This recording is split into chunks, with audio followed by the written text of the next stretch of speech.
Hello dear students, welcome back to my channel physics SPC. Moving charges and magnetism का एक क्वेश्चन। There are two infinity long straight current carrying conductors.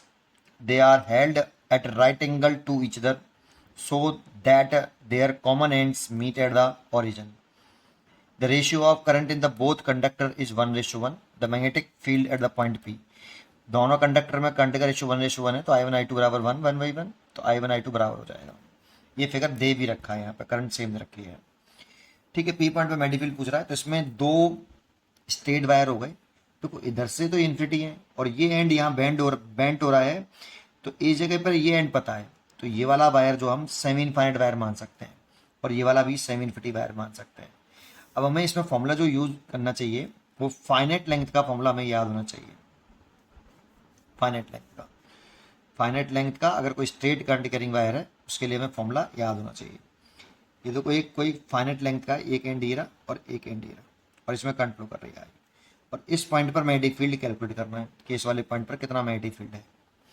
इसका formula होता है B equal to μ0/4 current I, और यहाँ पे इस पॉइंट पे मैग्नेटिक फील्ड निकालना है ड्यू टू दिस वायर, तो यहाँ से इस पर परपेंडिकुलर डिस्टेंस लेते हैं बेटा हम।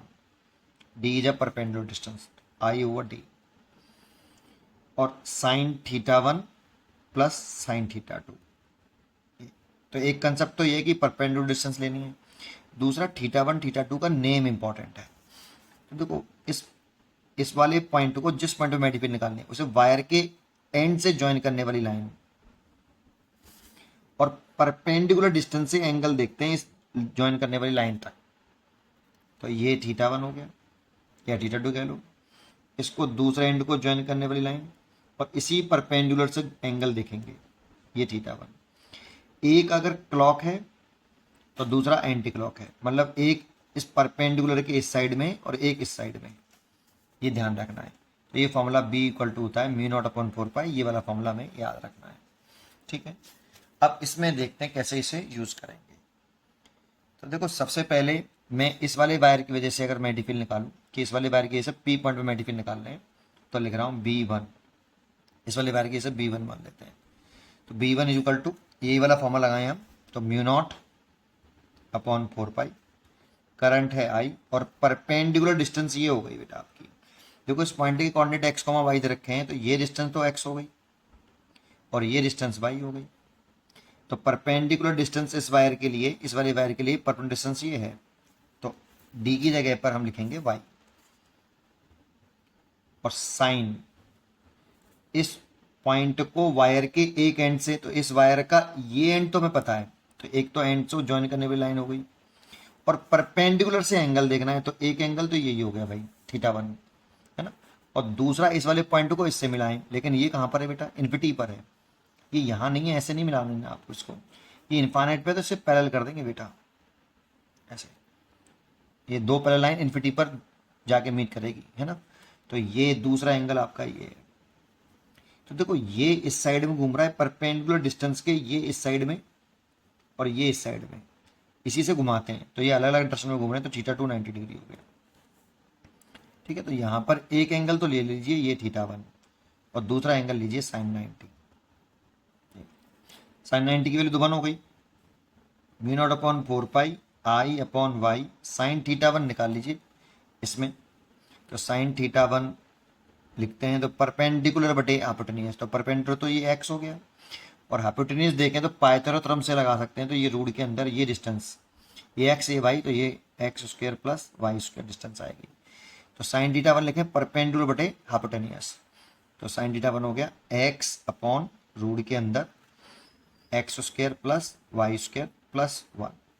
अब इसके अंदर मल्टीप्लाई कर लीजिए और लिख लीजिए उसे μ0/4 I x/y रूट के अंदर x² plus y² plus μ0/4 I/y, और ये इसकी वैल्यू B1 की वैल्यू हो गई। डायरेक्शन और निकाल लीजिए, राइट हैंड पाम रूल लगा लीजिए, थंब करंट की डायरेक्शन में, पाम रूल लगा रहे हैं, और फिंगर उस पॉइंट की तरफ जिस पॉइंट पे मैग्नेटिक फील्ड निकालना है, तो फिंगर ऐसे पाम के परपेंडिकुलर आउटवर्ड डायरेक्शन में मैग्नेटिक फील्ड दिखाएंगे। देखो ये पाम है, इसके परपेंडिकुलर दिखाना है और बाहर की तरफ दिखाना है, पाम से परपेंडिकुलर बाहर की तरफ दिखाना है।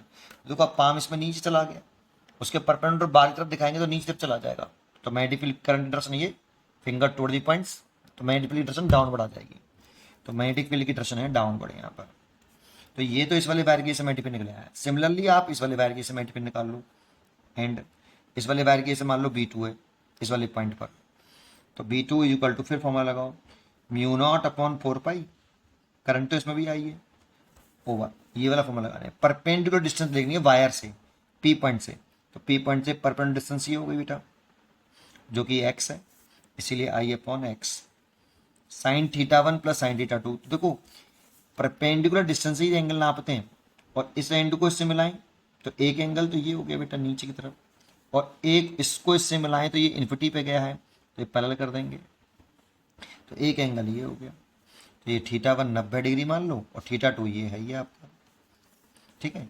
तो साइन θ1 साइन 91 प्लस साइन θ2, लेकिन ये वाला θ2 है ना, ये वाला कुछ भी और मान लेते, θ2 डैश मान लेते हैं इसको, है ना, ठीक है। चलिए आगे बढ़ते हैं इसको। तो इसमें अगर हम देखें इसे θ1 डैश मान लो, तो ये आगे देखें तो ये तो हो गया mu 0/4 pi I over x, और ये हो गया 1, और इसकी वैल्यू निकाल लो साइन θ2 की।